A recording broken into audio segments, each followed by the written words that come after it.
Bonjour, je m'appelle Véronique Borda, je suis la responsable de l'unité promotion de la santé et du centre départemental de vaccination du Maine-et-Loire. Ce centre départemental a la vocation de proposer à toute personne du Maine-et-Loire un rattrapage vaccinal, donc c'est pour tout habitant, avec une priorisation aussi pour les publics en situation de précarité. Dans les vaccinations que nous proposons toutes les vaccinations en dehors du BCG, des vaccinations internationales et de la Covid-19. Bien sûr, nous faisons le HPV, la varicelle et nous nous impliquons dans la campagne contre la grippe. Je vais vous présenter dès à présent le programme. C'est vrai que nous avons choisi ce soir de traiter la question de la vaccination de la naissance à l'adolescence. Donc, différents médecins vont pouvoir intervenir. Le docteur Id Delagneau-Bachmila, qui est médecin référent au CDV du 49, le docteur Émilie Laurando, médecin de PMI, le docteur Virginie Stellin-Guéroux, qui est aussi médecin de PMI, et on aura aussi le docteur Gérard Boussin, qui est médecin à la direction de la santé publique à la ville d'Angers. Nous finirons par une vidéo d'Emmanuelle Cobel, qui est infirmière au centre départemental de vaccination et qui vous présentera le rattrapage et l'accompagnement par rapport au rattrapage vaccinal des jeunes, d'un jeune MNA. Voilà, des jeunes MNA. Nous pourrons après recueillir vos questions et pouvoir les poser aux différents intervenants, voilà, en fin de séance. Et je reviendrai, moi, rapidement, à un moment donné, pour les conclusions. Voilà, je vous souhaite une bonne conférence. Je vous remercie d'être présents et d'être nombreux. Merci. Et je vais passer la parole au docteur Id Delagneau. Bonsoir à toutes et à tous. J'ai donc le plaisir de partager ces quelques moments avec vous autour de la prévention vaccinale de la naissance à 13 ans. En tant que professionnels de santé, nous sommes souvent confrontés aux questionnements autour de la vaccination. Et peut-être vous êtes-vous déjà interrogé vous-même au fil des nouvelles indications et de mise à disposition de nouveaux vaccins sur les recommandations à faire pour votre entourage proche. Comme vous le savez, le calendrier vaccinal, d'ailleurs, qui s'affiche là, s'est largement étoffé au cours des dernières décennies. Je me souviens, jeune diplômée, avoir fait dans les années 80 la tournée des écoles primaires en Normandie, et à l'époque, nous vérifions uniquement, en dehors du BCG, la vaccination des TP, et on recommandait aux filles le vaccin rubéole et aux garçons le vaccin contre les oreillons. Il faut dire que les recommandations ont bien évolué depuis ces années-là.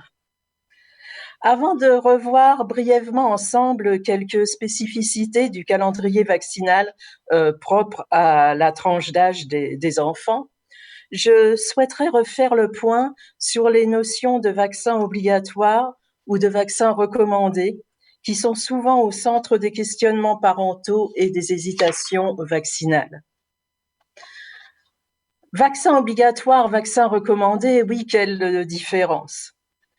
L'ensemble des vaccins inscrits dans le calendrier vaccinal publié chaque année par le ministère en charge de la santé. Ces vaccins, donc figurant aux différents âges de la vie et en fonction de risques particuliers, bénéficient tous d'une recommandation forte, qu'ils soient obligatoires ou recommandés.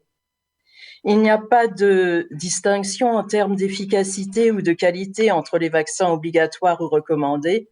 C'est bien le cadre législatif qui est différent. Mais l'intérêt individuel et collectif est bien équivalent. Ce n'est pas parce qu'un vaccin n'est pas obligatoire que les risques contre lesquels il protège sont moins importants. Mais c'est un message qu'il est quelquefois un petit peu compliqué de faire passer aux parents. Tous les vaccins contre les maladies infectieuses mis sur le marché depuis les années 70 n'avaient pas été rendus obligatoires en population générale, car il semblait en fait plus naturel de s'appuyer sur la responsabilité individuelle et la bonne adhésion citoyenne. Mais devant la réapparition d'épidémies locales et d'une couverture vaccinale quelquefois insuffisante pour certains vaccins, après une concertation citoyenne organisée en 2016, l'extension des obligations vaccinales pour les enfants nés à partir de janvier 2018 a été décidée contre 8 maladies supplémentaires. Cependant, les autres vaccins recommandés, que ce soit en rappel, en rattrapage à d'autres périodes de la vie, restent tout aussi importants et nécessaires pour lutter contre des maladies graves, que ce soit à court terme, comme le vaccin contre les méningocoques de type C qui doit être rattrapé jusqu'à l'âge de 24 ans, ou à plus long terme comme le vaccin contre les papillomavirus qui va aider à lutter contre certains cancers plus tard dans la vie. Qu'est-ce qu'avoir ces vaccins à jour ? Avoir ces vaccins à jour, c'est avoir bénéficié des vaccins figurant sur le calendrier vaccinal, qu'ils soient obligatoires ou recommandés, et avoir le bon nombre d'injections pour être protégé. Un programme de vaccination doit être adapté individuellement, en fonction de l'âge, bien sûr, des antécédents médicaux, de l'environnement ou de l'exposition à des risques particuliers. Il me semble important de rappeler que depuis mars 2019, 3 nouvelles consultations sont prises en charge à 100% par l'assurance maladie et viennent compléter en fait à des âges clés les examens de suivi systématique réalisés pour les enfants jusqu'à maintenant, jusqu'à l'âge de 6 ans. Donc il y a 3 rendez-vous à 8-9 ans, à 11-13 ans et à 15-16 ans. Et ce sont des moments privilégiés qui vont permettre, entre autres, en dehors de consultations réalisées au cours d'épisodes pathologiques ponctuels, ce seront des consultations de prévention qui permettent, entre autres, donc de faire le point sur le suivi des vaccinations. Je vais passer rapidement en revue les vaccins concernant les enfants de 6 à 13 ans. Et ensuite, ma collègue médecin de PMI approfondira en deuxième partie les vaccins pour les enfants de moins de 6 ans. Je voulais tout d'abord vous parler du cas particulier du rappel par le vaccin tétravalent diphtérie, tétanos, polio, coqueluche. Tous les vaccins tétravalents ne sont pas équivalents et nous voyons souvent des erreurs aussi bien, erreurs ou des je ne vais pas utiliser forcément le mot erreur, mais disons des prescriptions ou des délivrances de vaccins qui ne correspondent pas exactement aux âges des enfants. À 6 ans, c'est le DTCAP, donc diphtérie, tétanos, coqueluche, polio, à valence plus importante en termes de diphtérie, donc un grand D et un grand C pour la coqueluche aussi. Ce vaccin est commercialisé sous les noms de Tétravac acellulaire ou Inforix Tétra.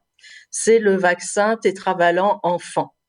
Et pour ne pas faire comme d'habitude, le vaccin tétravalent enfant est plus dosé, donc comme vous l'avez vu, dans les valences diphtériques et coqueluche, que le vaccin adulte. La forme adulte du vaccin tétravalent, commercialisé sous les noms de Boostrix Tétra ou Repevax, donc, est un petit peu moins dosé au niveau des valences diphtériques et coqueluche. Donc, à 6 ans, normalement, on doit bien faire le vaccin enfant, mais effectivement, et c'est pour ça qu'il y a eu pas mal de mélanges au niveau des prescriptions, en cas de rupture de fourniture du vaccin Tetravac, donc, ou Inforix Tetra, on n'abandonne pas la vaccination et on peut utiliser chez l'enfant de 6 ans le vaccin légèrement atténué. Par contre, à 11-13 ans, dans le calendrier vaccinal, c'est bien le vaccin sous la forme adulte qui est préconisé.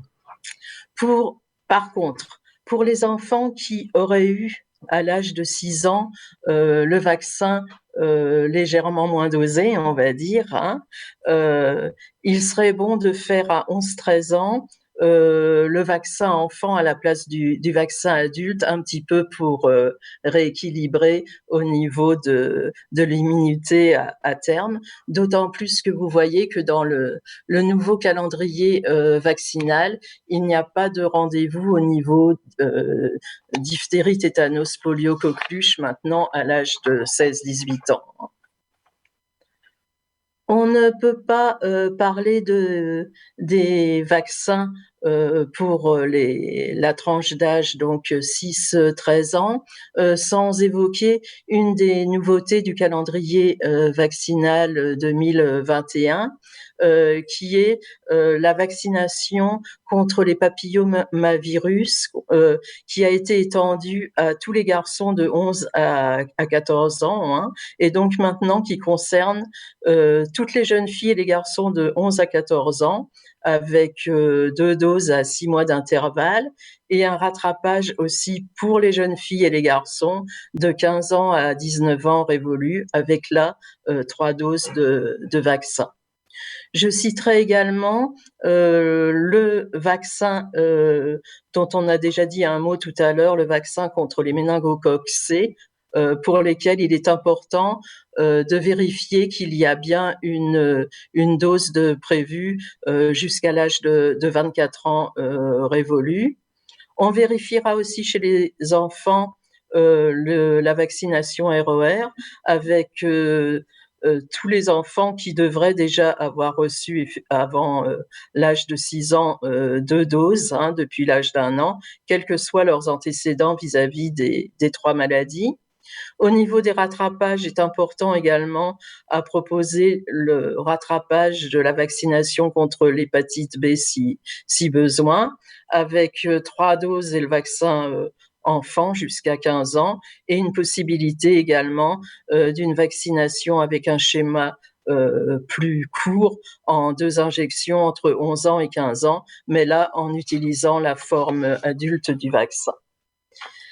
Et ce ne serait pas complet si je ne vous parlais pas d'un vaccin contre une maladie qu'on considère tout à fait comme bénigne chez le plus petit, hein, la varicelle. Et le vaccin contre la varicelle, donc, est fortement recommandé pour tous les adolescents de 12 à 18 ans et également pris en charge par l'assurance maladie dans ce cas, hein, quand il n'y a pas eu d'antécédent clinique de varicelle ou quand l'histoire est douteuse, comme on dit, hein. Il y a 2 doses à faire de vaccin à 2 mois d'intervalle. Il faut savoir que la varicelle est une pathologie qui peut être particulièrement pénible, voire dangereuse à un âge plus avancé. Il faut penser en particulier également à ce vaccin pour les enfants qui viennent de zones géographiques où cette pathologie est assez rare, comme la Corne de l'Afrique, hein. D'autres vaccins peuvent être recommandés aux enfants. Je citerai la grippe saisonnière, hein, le vaccin grippe est à faire chaque année si il y a des antécédents pathologiques, un terrain pathologique particulier, hein, en cas de diabète, de pathologie chronique cardio-pulmonaire, rénale ou hépatite, ou un déficit immunitaire. Et ne pas oublier, je n'ai pas parlé lors du vaccin tétravalent contenant la coqueluche de l'intérêt du cocooning au niveau de la fratrie qui doit être bien à jour du vaccin coqueluche lors de l'arrivée d'un petit frère ou d'une petite sœur. Et la vaccination contre la grippe saisonnière peut être également recommandée pour l'entourage de nourrissons de moins de 6 mois qui présentent des facteurs de risque de grippe grave. On peut être amené aussi à faire des rappels de vaccins contre les pneumocoques s'il y a un facteur de risque particulier. Un autre vaccin vous voyez que le tableau, le calendrier est vraiment de plus en plus complet, on va dire. Un autre vaccin qui peut être recommandé, le vaccin contre l'hépatite A, en dehors des voyages pour des enfants atteints de mucoviscidose, d'une maladie du foie ou des enfants nés dans une famille où il y a un risque d'hépatite A. Et bien sûr, je ne pourrais pas oublier maintenant, puisque nous parlons des vaccinations des enfants jusqu'à l'âge de 13 ans, je vais juste citer la vaccination Covid-19 qui est recommandée depuis la mi-juin pour les ados de plus de 12 ans, mais cette vaccination sera traitée, je pense, un autre mardi de la vaccination. Dernier vaccin avant de terminer dont je voulais vous parler, c'est le vaccin BCG qui n'est plus obligatoire depuis 2007.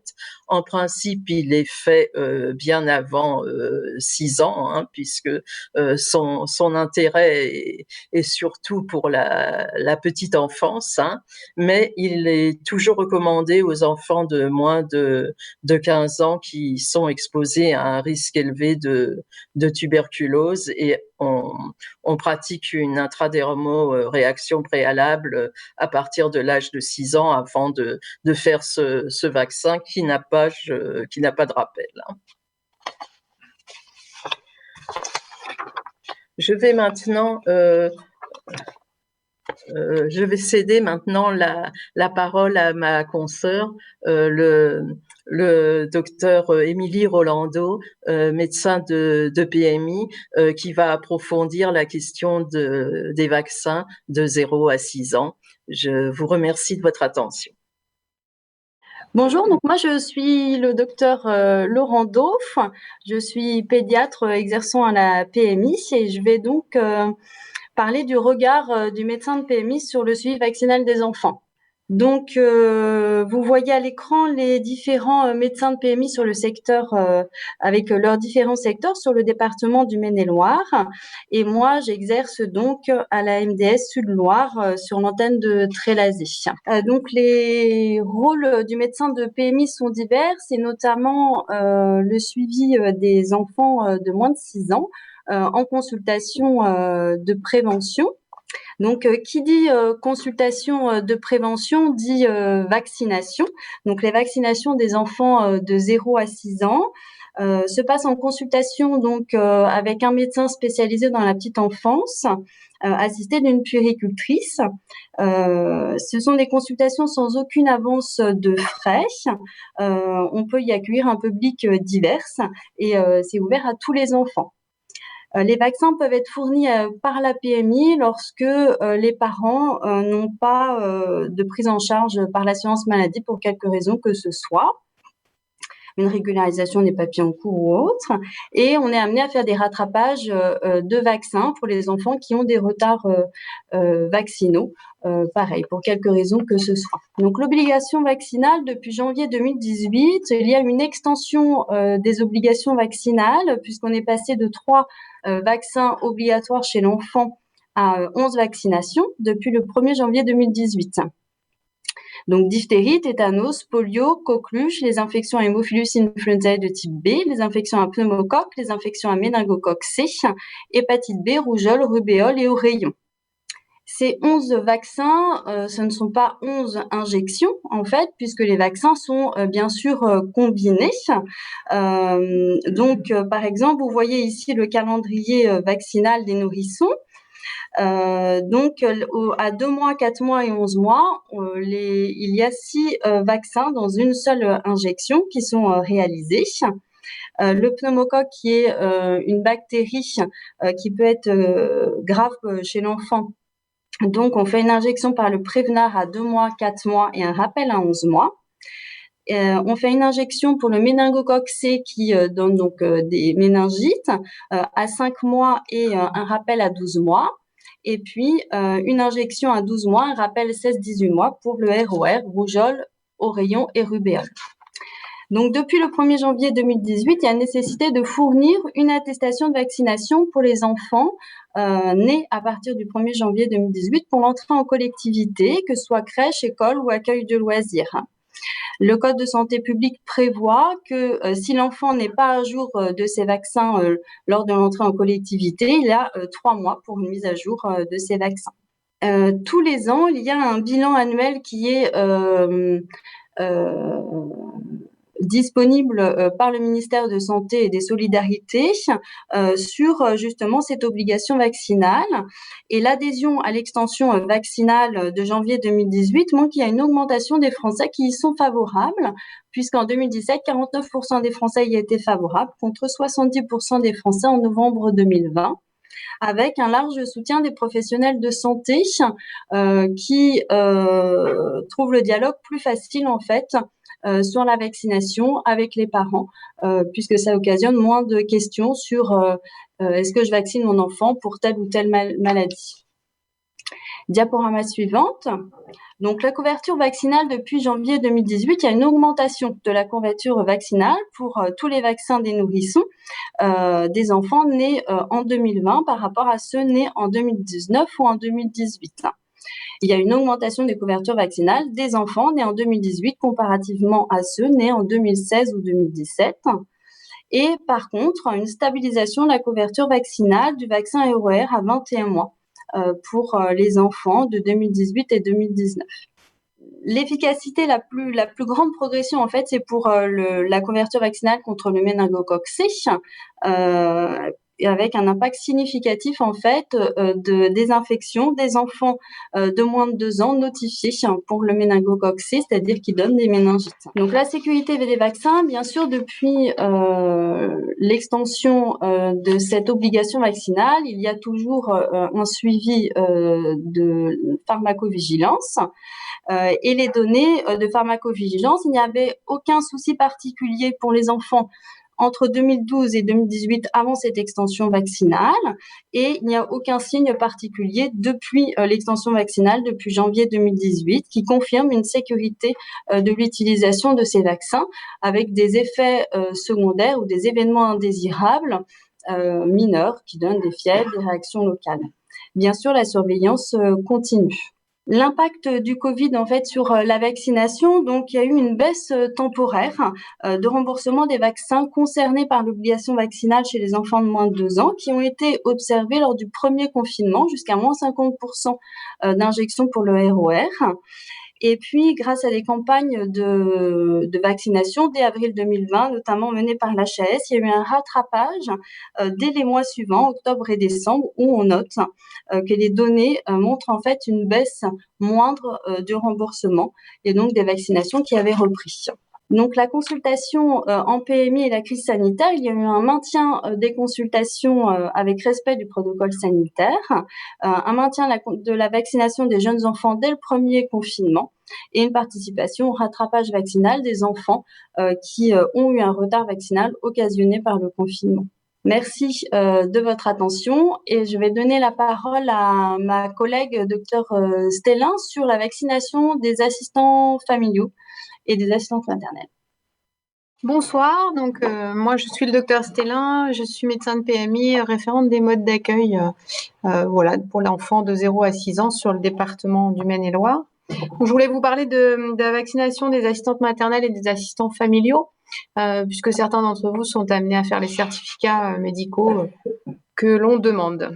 Donc, on va parler des obligations et des recommandations, comme le disait ma collègue, en matière de vaccins. Donc, on va faire une première partie d'été polio, coqueluche, ROR, hépatite A et varicelle. J'ai repris ce qu'il y a sur le certificat qu'on peut donner à remplir aux assistantes maternelles.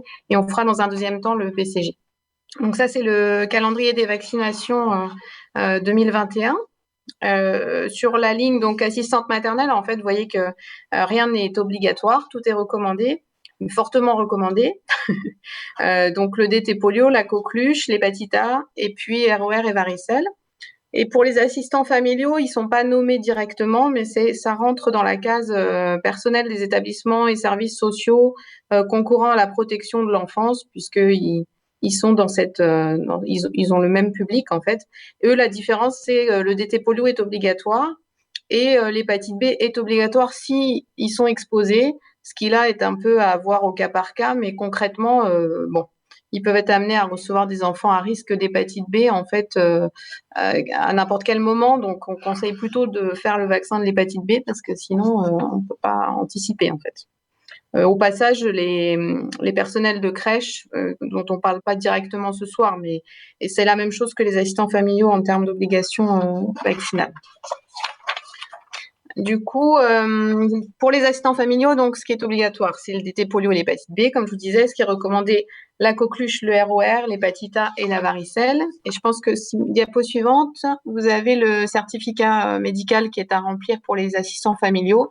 Il y a beaucoup de textes de loi au début, mais en fait, ce qui est obligatoire à remplir, c'est n'est atteint d'aucune affection incompatible avec l'exercice des fonctions d'assistant familial et ne présente pas de signe indicateur de tuberculose et est à jour quant à ses vaccinations. Donc après, c'est rappelé recommandé ou obligatoire. Voilà. Pour le BCG, on en parle après. Du coup, après, pour les assistantes maternelles, comme je vous disais, il n'y a rien d'obligatoire, juste des recommandations fortes. Et on va reprendre juste un petit peu chaque vaccin. Donc, DT polio, coqueluche, hépatite A. Le ROR, juste pour préciser, quasiment pour tout le monde, sauf si il y a deux conditions de rempli. La patiente est née avant 1980 et a eu et la rougeole, et les oreillons, et la rubéole. Bon, je dis là parce que c'est quand même souvent une asthmate. Et pour la varicelle, donc, ceux qui n'ont pas d'antécédents, sachant que la sérologie peut être prescrite assez facilement. Du coup, l'intérêt des recommandations, parce qu'en fait, les certificats qu'on voit revenir sont fréquemment, vous avez une case où il y a à jour et une case informée, et il y a assez peu finalement d'assistantes maternelles qui sont à jour. Donc, je trouvais que c'était intéressant de reparler de l'intérêt des vaccins, des recommandations, même si c'est pas obligatoire. Donc, la coqueluche, évidemment, la stratégie de cocooning dont on a parlé tout à l'heure, c'est l'intérêt principal. Donc, le principe, c'est de vacciner l'entourage des bébés de moins de 6 mois qui n'ont pas eu leurs 2 injections.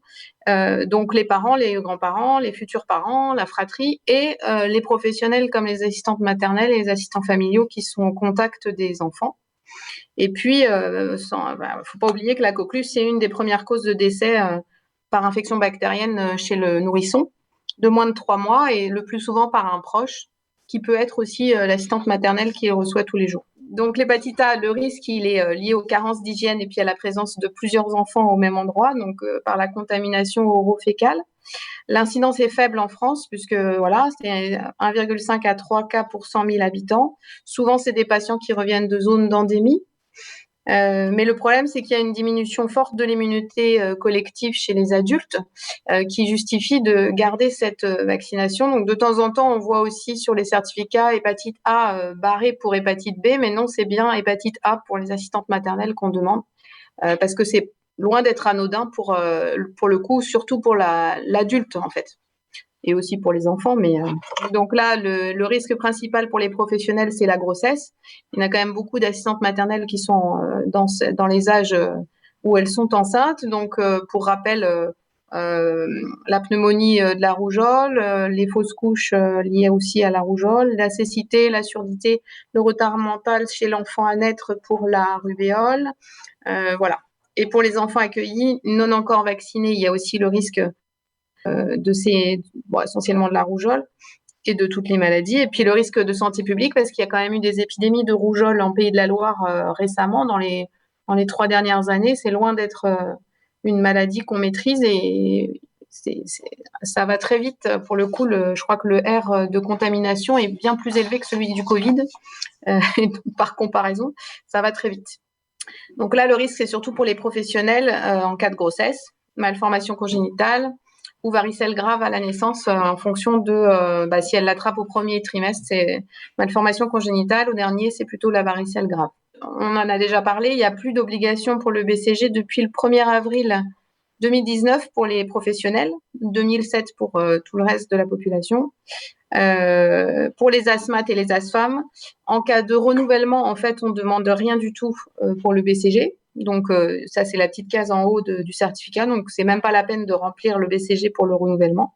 Par contre, en cas de premier agrément, on veut savoir juste si le BCG a été fait ou non, surtout pour pouvoir interpréter l'IDR qu'on demande aussi. Donc, du coup, en cas de première demande, on demande est-ce que la patiente a eu un BCG ou pas dans sa vie et un résultat d'IDR récent qu'on demande absolument en millimètres et qui occasionne parfois des allers-retours de certificats pour refaire, etc. Mais en fait, c'est important parce qu'il nous faut un repère en cas de comptage ultérieur pour pouvoir gérer les choses en cas d'infection de plusieurs enfants, etc. Et puis pour vérifier l'absence de primo-infection tuberculeuse aussi. Ça, c'est juste un petit bonus de rappel d'interprétation de l'IDR, les recommandations officielles. Donc l'idéal, c'est de le vérifier 72 heures après, ce qui occasionne 2 consultations, mais bon. La palpation, c'est l'induration uniquement qu'on mesure. Donc, on mesure l'induration en millimètres.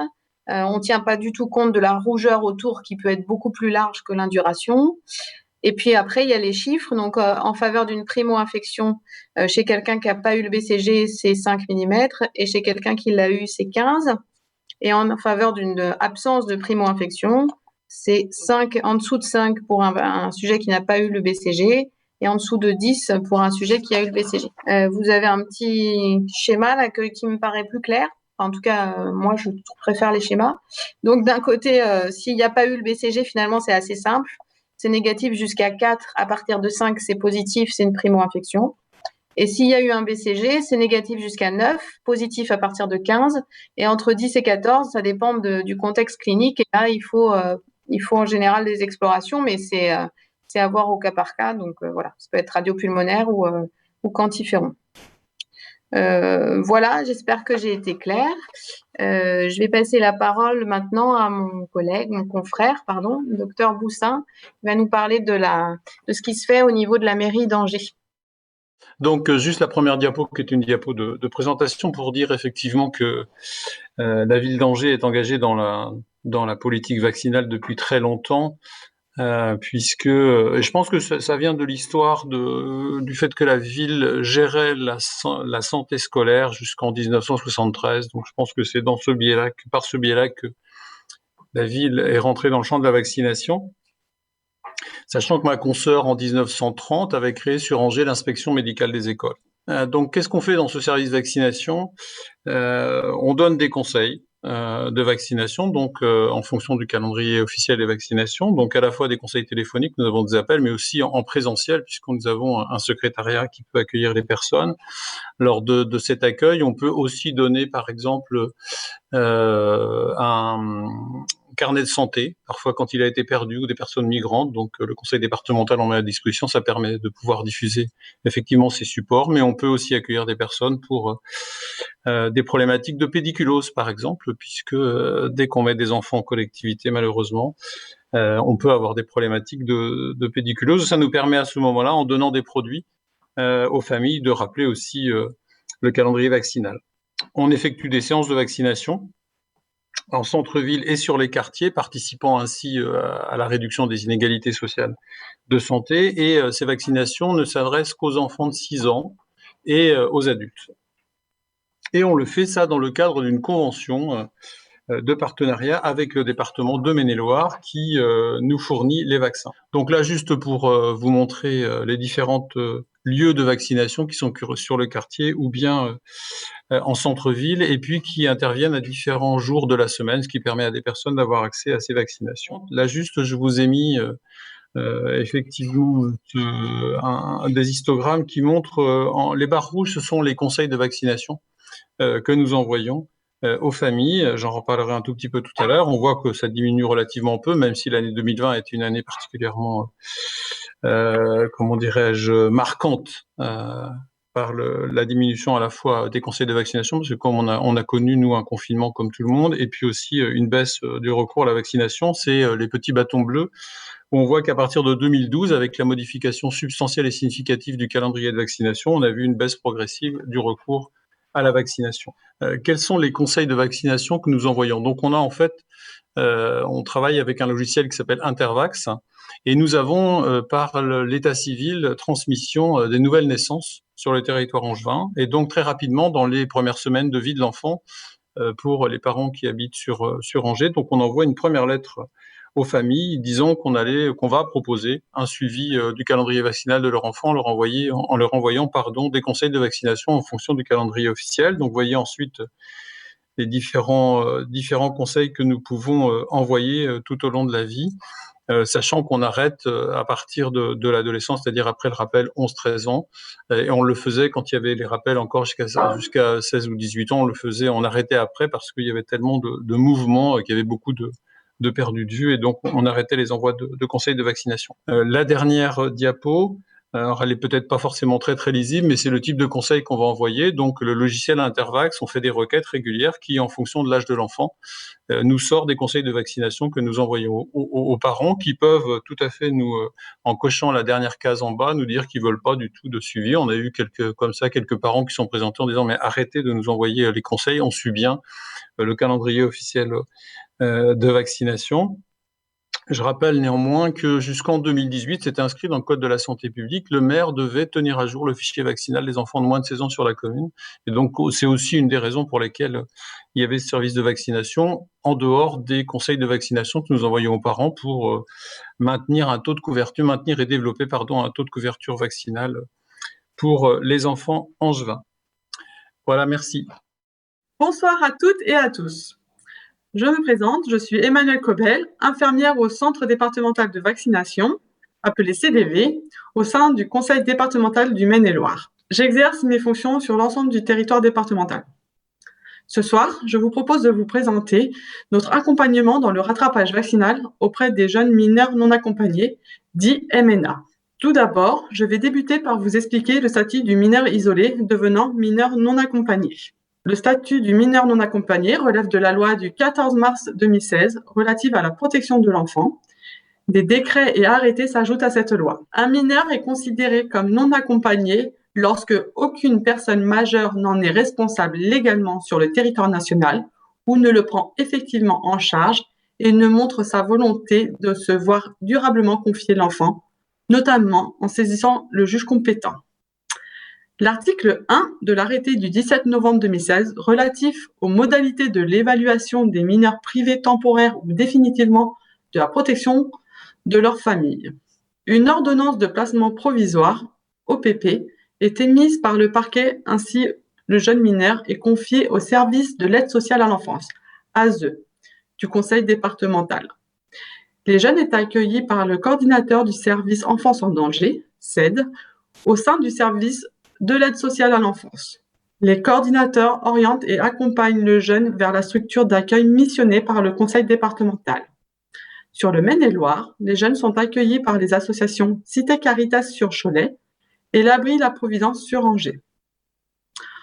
Au préalable de leur arrivée dans la structure, les coordinateurs remettent aux jeunes le passeport santé. Le passeport santé, créé en 2017 à visée intégrative, est un outil utilisé conjointement par le CDV 49 et les centres hospitaliers d'Angers et Cholet. Ainsi, dans le passeport santé, une partie est réservée à l'inscription des vaccins réalisés. Des dates d'entretien vaccinaux aboutissant sur une vaccination ou non sont fixées conjointement par les associations. À l'arrivée au CDV, les jeunes sont reçus pour une démarche administrative par une assistante, puis un entretien vaccinal est réalisé par le médecin vaccinateur. Pour les jeunes non francophones, l'entretien se fait dans une langue qu'ils comprennent. L'utilisation de Google Traduct est un recours courant pour les non-anglophones. Si une traduction ne peut être faite via Google Traduct et en l'absence d'interprète dans l'équipe du service, nous demandons et proposons au jeune s'il accepte et connaît un camarade qui pourrait faire l'interprète. En effet, nous vaccinons uniquement si le jeune comprend ce qui est dit. Notre démarche de rattrapage vaccinal est avant tout un accompagnement à la vaccination, dans le sens que l'objet premier est l'adhésion du jeune dans le principe même de la démarche vaccinale, afin que celui-ci s'approprie et promeut à son tour la vaccination comme moyen de protection essentiel contre les maladies vaccinables pour son entourage, ses pairs, ses colocataires, ses connaissances, et dans un avenir plus lointain, ses enfants. Lors du premier entretien, la vaccination n'est pas systématique. Ainsi, les jeunes peuvent recevoir uniquement des informations et se voir prescrire des sérologies ou pas. Puis, un rendez-vous vaccinal se fera dans un deuxième temps. Bien souvent, les explications transmises permettent de créer un lien de confiance et ainsi lui proposer une vaccination d'emblée, sans avoir recours à des sérologies. Ainsi, le jeune est vacciné d'emblée contre le DTPCA, ROR ou méningocoque C, dans la limite du nombre d'injections acceptées par le jeune. Toutefois, il peut arriver que certains jeunes arrivent en entretien avec des résultats de sérologie. Ainsi, le schéma diffère. Si les sérologies le permettent, la vaccination contre l'hépatite B est débutée. Le schéma vaccinal est adapté systématiquement selon le jeune, son parcours et les éléments qu'il présente. Ça peut être des sérologies, son carnet de santé ou un carnet de vaccination d'un autre pays. S'il a choisi une orientation professionnelle avec spécificité vaccinale, par exemple, il sera adapté ce schéma. Au décours d'un acte vaccinal, il peut être remis une ordonnance d'antipyrétique et ou une ordonnance de sérologie initiale ou complémentaire. Ainsi, le jeune se voit proposer un rendez-vous ultérieur dans notre service si celui-ci n'a pas de médecin traitant afin de poursuivre son rattrapage vaccinal. Si le jeune souhaite venir seul, sans éducateur, pour le ou les prochains rendez-vous, cette possibilité est tout à fait envisageable. Je conclurai par vous dire que le rattrapage vaccinal n'a pas pour but de recommencer en imposant des injections répétées, mais bien de compléter la protection avec l'adhésion du jeune, afin que celui-ci soit en accord avec ce qui lui est recommandé au regard de sa situation personnelle, tout en suivant les recommandations de l'HAS. Comme pour le centre de vaccination, la vaccination pour nous est à partir de l'âge de 6 ans jusqu'à tout âge adulte. Et ce sont nos collègues de PMI et bien sûr les médecins généralistes qui, eux, peuvent vacciner quels que soient les âges, bien sûr, qui vaccinent pour les plus jeunes. C'est un point important parce que du coup, voilà, on a bien une répartition, en tout cas au niveau du service public, des populations avec des spécificités et une technicité plus particulière. Peut-être pour revenir sur cette question de l'obligation vaccinale qu'on a évoquée là très largement sur toute la durée de la conférence, moi j'aimerais juste faire un petit rappel historique. En fait, eh bien, la vaccination, les premières vaccinations, elles sont arrivées au niveau du Moyen-Âge en Chine, avec la variole, et en 1798 pour nous, en France. Après, on peut dire qu'il y a eu une évolution. Toutes les années de 1880 à 1896, ça a été le charbon, la rage, la fièvre typhoïde. Dans les années 20 à 40, on a vu apparaître le vaccin par rapport au BCG, la coqueluche, la diphtérie, le tétanos, la grippe et la fièvre jaune. Puis dans les années 50 à 70, la poliomyélite, la rougeole, les oreillons, le méningocoque, la rubéole. Après, dans les années 70 à 90, ça a été la varicelle, l'hépatite B, la variole, le pneumocoque, la méningite. Et on a, en 1989, eu les derniers cas de diphtérie en France. Dans les années 90, jusqu'à, on va dire, les années 2007, c'était l'hépatite A et le zona, le papillomavirus humain, le méningocoque B, et dans les années 2016, la dengue, et du coup, 2021, on a la Covid-19. Concernant l'obligation vaccinale, la première obligation vaccinale remonte en France à 1902 par rapport à la variole. Puis, dans les années 30 à 60, cette vaccination s'est étendue. Et comme vous avez pu le voir, les collègues ont pu revenir après sur les périodes suivantes avec cette évolution de l'obligation vaccinale. Voilà, je vous propose de finir cette conférence sur le thème de la vaccination de l'enfant à l'adolescent. On vous remercie d'avoir été si nombreux. Je remercie toutes les personnes qui ont permis cette conférence et cette table ronde ce soir, les médecins qui sont présents, mais aussi les collègues assistantes administratives qui ont été sur toute la gestion, je dirais logistique, de cette soirée, ainsi que l'ARS, car sans l'ARS, nous ne serions pas là à pouvoir vous le proposer. Voilà, je vous souhaite une bonne soirée.